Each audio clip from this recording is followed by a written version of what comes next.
Okay.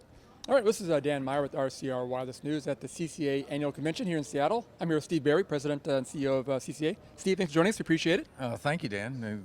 Glad you're here and glad you're live streaming all our events. Thank you so It's always very much. popular. And again, some great keynotes today. I'm sure we have lots of viewers for the keynotes, good speakers. We'll get to those in a minute here. But first of all, we're in Seattle this time. A new city, I think, for you guys. I haven't been here before with you guys, so a new event for you guys, new city at least. Oh, absolutely. And T-Mobile kept saying, why don't you come to Seattle? Well, we came to Seattle and they've really stepped up to the plate. As you know, last night we did a ball game. Yeah, that's right. And I think everybody had a great time. It was a great sort of a one-of-a-kind network opportunity. Every person that was registered for the show got a ticket to the ball game. Can't beat that. We had the commissioners from the FCC there, a lot of our carriers. So, yeah, it was a really nice event. Yeah, and again, I know you guys were in Nashville earlier this year, Seattle this time. It's kind of interesting, you guys are at least moving into some new cities that, traditionally you go to all these trade shows and it's always Vegas, Orlando, whatever it's going to be. It's great to kind of see you guys moving around different places. And again, with your membership, you guys can kind of tap into that as well, which is great.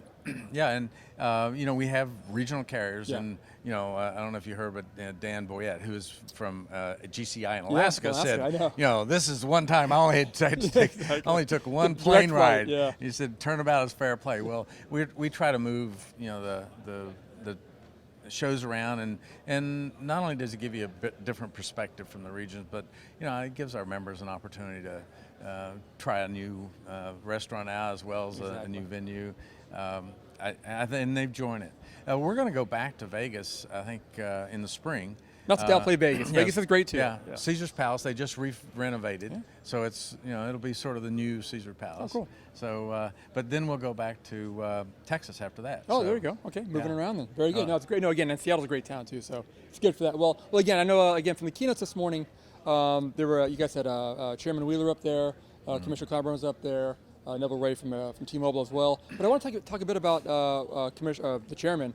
He'd mentioned that by the end of the year he wanted to bring up some more issues or another notice of proposed rulemaking. Rulemaking, that one, NPRM, on data roaming. I know that's been a hot topic for you guys for years and years and years. Right. You got some relief a few years ago on it, but it sounds like he's trying to bring it back up. I guess, what's your view on the importance of that, and I guess what are you guys maybe hoping to get from that, from the chairman doing that? Well, as you know, it's extremely important. If you're a small carrier, you don't have a nationwide network that you own. Yeah. You need to have roaming relationships so that your customers can have nationwide service. And so it's critical to the small carriers. The FCC has received several complaints over the last years about roaming and the disproportionate ability to get or not get access to data roaming. So we think that was music to our ears, as you heard a clap from the audience. Yeah, exactly. Small carriers understand that you're going to have fair, reasonable, economically sustainable relationships, and that's what the FCC is looking at. And I think it's going to be a good development for everyone. So we're glad to hear that, and I'm very pleased that the FCC is looking at our policy agenda and saying, maybe that's something we should take another gander at. So we're looking forward to NPRM on data roaming. Yeah, and there's also, I know they had a CEO panel a little bit later on. I know some of the CEOs from your carrier members were saying that, hey, it was great to see the FCC really almost take a lot of your own, pretty much your guys' agenda and taking it to heart, really, which was great to see. And I know Slayton Stewart from Carolina West had mentioned that on the data roaming aspect, he said it's one of the few things in the country where the wholesale rates are higher than the retail rates when it comes to data roaming. And so obviously to see that kind of being taken to heart by the FCC and taking the next step with that seems like a great move. And again, the data becoming so more important nowadays than ever. That's a big part. So. Well, Chairman Wheeler made the point that if we're going to get to 5G, you're going to have data roaming relationships. You're going to have them sustainable in a higher data access world. Yeah. A lot more information and data going across the network. So I think this is sort of precursor to how do you get to 4G LTE, VoLTE, 5G. Yep. And so if we can help open up that opportunity for small carriers to have reasonable relationships nationwide on roaming, I think we're going to benefit consumers across the board. Quite frankly, there's going to be so much demand for service data and services associated with it. No one or two carriers is going to be able to provide it all. Oh, yeah. We're going to have a network of network carriers working together to get that done. I think that's one of the things you heard in the CEO panel, which I think was quite telling.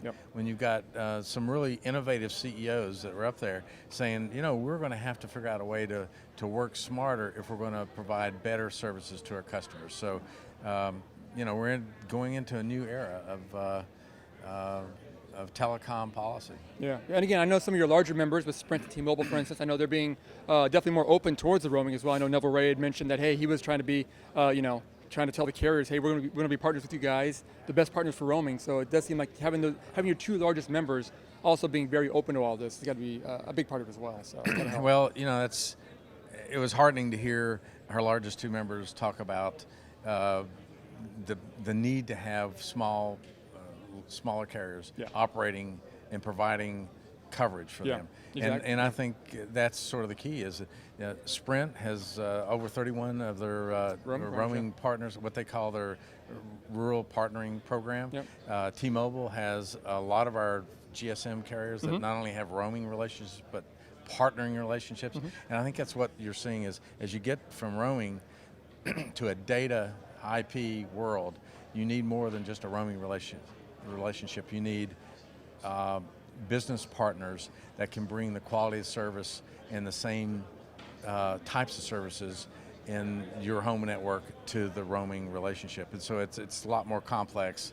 You need a little more in-depth coordination. Yeah, exactly. Another thing I know the commissioner or chairman brought up too was on the term of, I think it was business data services. Yeah, BDS. The BDS. I know that's special access. That's been a hot topic. I know it's been one of those things that's kind of been there, it seems like forever and ever. It never seems to get resolved. I know there's been work behind the scenes on trying to get it done. Are we going to make some progress, do you think, on this? Or is that still one of those things that, because it does involve some large operators who are very hesitant to work in this space, it seems like there's a lot of pushback. Well, it's been 612 weeks, 4,282 days. Counting? No, who's counting? Yeah, who's counting, right? Really, it's over 12 years, and huge data collection.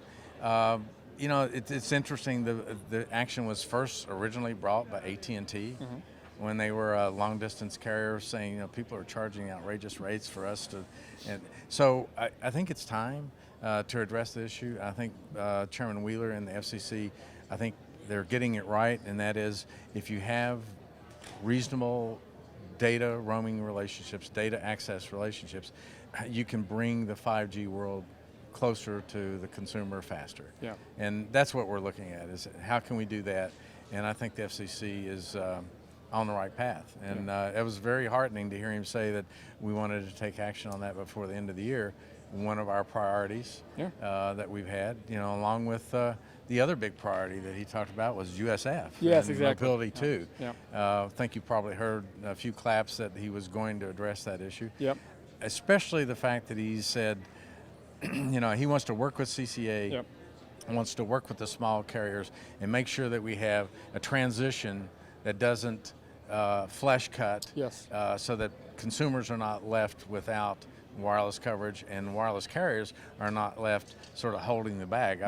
One of the things I've said to Mr. Wheeler and members of Congress is, you don't want rusty towers, abandoned towers as the solution to your efforts to reform USF and Mobility too. So we're going to work very closely with the FCC and hopefully find rational, reasonable transition to something that's extremely important for small carriers. Yeah, exactly. Yeah, it does seem like that transition part of it was a big part of that. I know the CEO panel I was talked about there as well. I think they're very kind of looking at that as well to see how that progresses. I know there'll be maybe some controversy there how it all works out, but some sort of resolution would be good on that at some point here, I think. So.